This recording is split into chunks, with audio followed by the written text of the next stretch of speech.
नमस्कार विद्यार्थियों, आज कल हम अवतल दर्पण की फोकस दूरी के बारे में पढ़े थे। आज हम उत्तल दर्पण की फोकस दूरी को निकालना सीखेंगे। दर्पण की परिभाषा बताई गई थी कि दर्पण किसी खोखले गोले का एक कटा हुआ भाग होता है जिसके एक पृष्ठ पर कलई अथवा पॉलिश किया होता है। वो गोलीय दर्पण कहलाता है। गोलीय दर्पण बेटा दो प्रकार का होता है। एक होता है उत्तल दर्पण, दूसरा होता है अवतल दर्पण। उत्तल दर्पण की पहचान कैसे करते हैं? उत्तल दर्पण वह दर्पण है जिसका परावर्तित करने वाला भाग उभरा हुआ, अर्थात जिस तल से परावर्तन होता है वह उभरा हुआ होता है, और जिस पर पॉलिश अथवा कलई किया होता है वह भाग दबा हुआ होता है। अवतल दर्पण में जस्ट इसके विपरीत होता है। अवतल दर्पण में प्रकाश का परावर्तन दबे हुए भाग से होता है और उसमें बेटा कलई अथवा पॉलिश जो है उभरे हुए भाग पर किया होता है। आज हम उत्तल दर्पण की फोकस दूरी बढ़ाएंगे। ये आपका उत्तल दर्पण है एम, इसका ध्रुव है P, मुख्य अक्ष है BC। इसके मुख्य अक्ष BC पर का एक अभिलंबोत वस्तु AB रखी गई है। AB से दो प्रकार की किरणें चल रही। एक मुख्य अक्ष के समांतर चल रही है KL, जो यहाँ से परावर्तित हो रही है, जिसका आभासी प्रतिबिंब पीछे खींचा गया है, और दूसरी चल रही है जो कि दर्पण के वक्रता केंद्र से गुजरती है। ये दोनों प्रकार की किरणें जहाँ पर एक दूसरे को काट रही हैं वहीं पर वस्तु का सीधा प्रतिबिंब बन रहा है, वहीं पर वस्तु का आभासी प्रतिबिंब बन रहा है आई डैश। ठीक, एक कांच मुख्य अक्ष को बिंदु F पर काटती है। आपको मुख्य फोकस हुआ, मुख्य फोकस से ध्रुव की दूरी F है, वस्तु से ध्रुव की दूरी V है, और वक्रता केंद्र से ध्रुव की दूरी R। यहाँ पर वस्तु है, ध्रुव से वस्तु की दूरी U। अब हम आते हैं निगमन पर। अधिक त्रिभुज बन रहा है ABC, एक त्रिभुज बन रहा है ABC, और दूसरा त्रिभुज बन रहा है IC। त्रिभुज ABC और त्रिभुज IC। एक त्रिभुज ABCA है और IICA। इन दोनों बेटा एक कोण कॉमन है। वो कोण कौन सा है? ACB। एक कोण ACB त्रिभुज ABC में भी कॉमन है, और IICI इस त्रिभुज में भी कोण कॉमन है, अर्थात ACB IICI। ये दोनों त्रिभुजों में उभय। और दूसरा कोण त्रिभुज ABC में एक कोण 90 डिग्री है, और त्रिभुज IIC में एक कोण 90 डिग्री।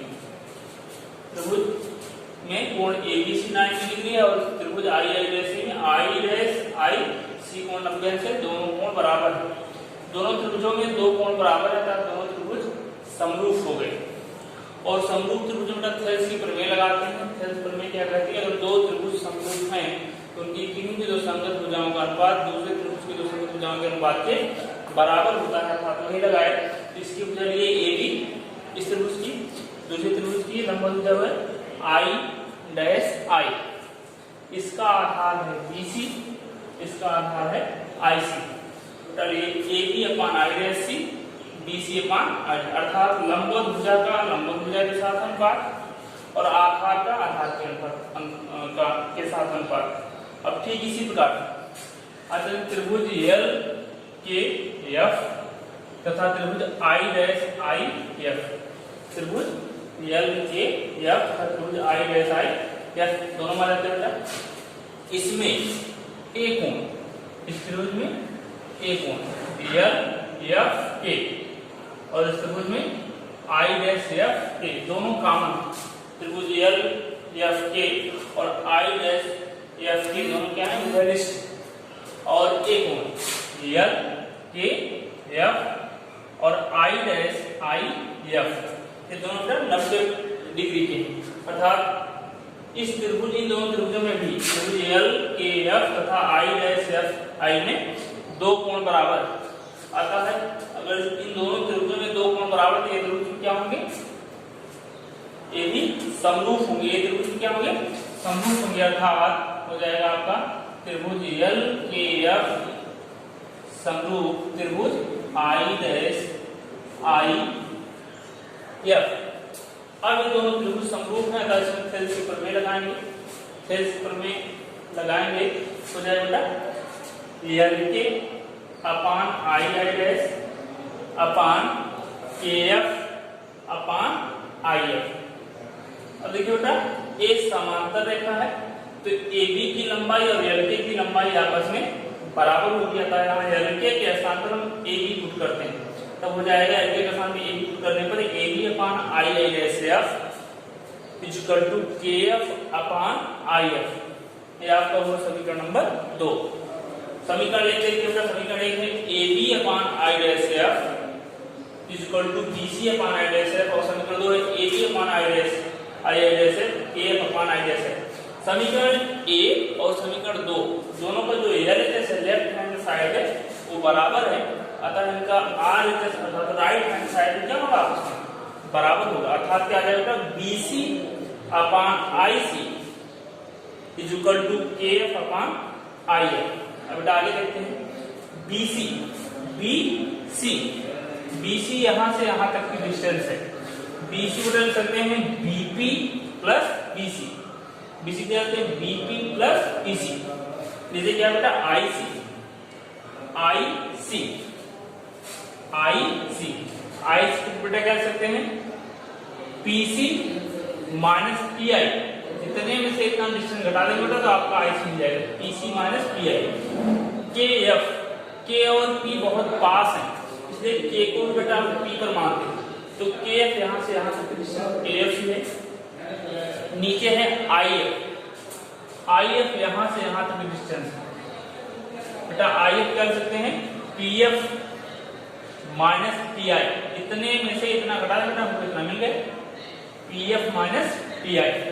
अब बेटा सबका मान से देखिए मूल बेटा जो दर्पण का ध्रुव होता है उसे हमेशा मूल बिंदु माना जाता है।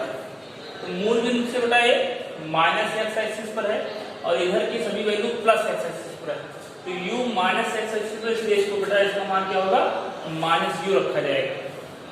एक पीसी पीसी दर्पण के ध्रुव से वक्रता केंद्र की दूरी जिसका मान क्या होता है r होता है, r हो गया पीसी r हो गया। पीआई पीआई बेटा क्या हुआ बर्स्ट की दूरी है v होगा, और k बेटा मुख्य फोकस दूरी है f होगा। पीएफ मुख्य फोकस दूरी बेटा क्या होगा f होगा, और pi क्या होगा v होगा। देखिए kf और pf दोनों फोकस दूरी, क्योंकि जो k है बेटा एकदम p के एकदम पास है, इसलिए kf और pf दोनों एक ही बिंदु माने जाएंगे।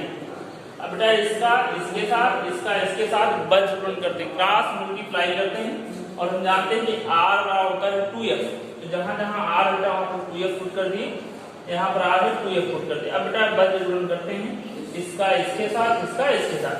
देखिए इसको ब्रैकेट में कर लेते हैं, इसको ब्रैकेट में करते हैं, पूरा करते हैं minus u plus 2f into F minus v।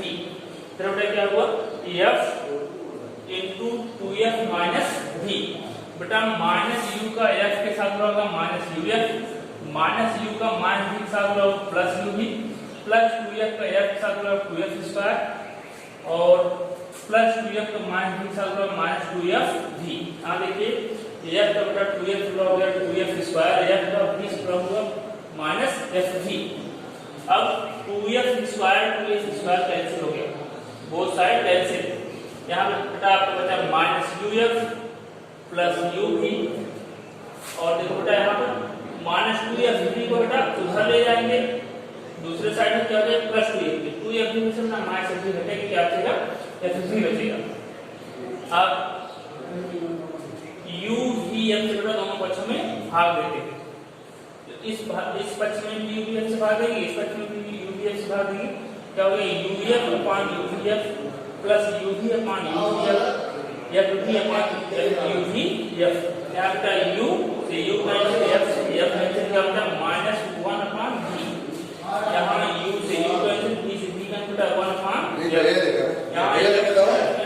देखा 1 अपान v बट्टा -1/v उधर ले जाएंगे plus 1/f equal to 1/u plus 1/v। इसी के साथ आपका उत्तल दर्पण की फोकस दूरी ज्ञात करने का व्यंजक का डेरिवेशन हो गया।